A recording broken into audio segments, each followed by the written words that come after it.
Bashkimi Demokratik për Integrim Dega e Çajirit ka reaguar ashpër ndaj siç thon mashtrimeve dhe premtimeve të pambajtura të Izet Mexhitit. Nga BDI kujtojnë se qytetarët janë paralajmëruar edhe para zgjedhjeve të fundit se Mexhiti sipas tyre nuk ka qenë i sinqert as në fjalë dhe as në besë. Ne ju paralajmëruam para zgjedhjeve të fundit, sot po rikonfirmojmë edhe një herë. Izet Mexhiti në asnjë moment nuk ka qenë i sinqert, as i fjalës, as i besës. Pasi e tradhtoi shtëpinë që rriti e i dha mundësi të etablohet, partinë që ai e keqpërdori për interesat të ngushta personale, familjare dhe klanore. Karrierën jashtë saj si kryetar partie filloi me premtime bombastike.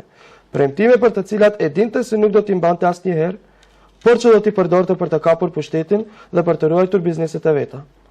Në serinë e shpalosjes së premtimeve të rreshme dhe keqpërdorimeve, të mashtrimit të madh, u arikujtojmë besën e dhënën nga Izet Mexhiti, se do t'i mbyllte kazinot në Maqedoninë e Veriut.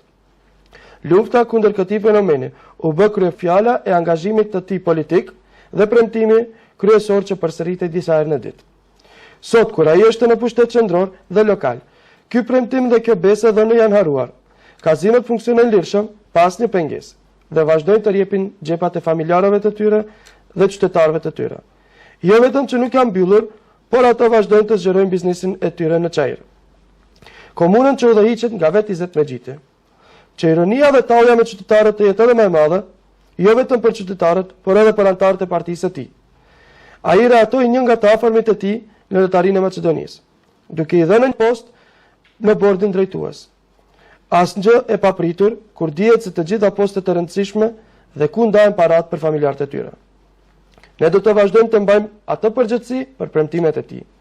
Bashkimi Demokratik për Integrim është këtu, pranë qytetarëve dhe përballë mashtruesve të mëdhenj. Ne do t'ju mbajmë për fjalën e dhënë dhe do t'ju ekspozojmë para qytetarëve për gënjeshtrat tuaja.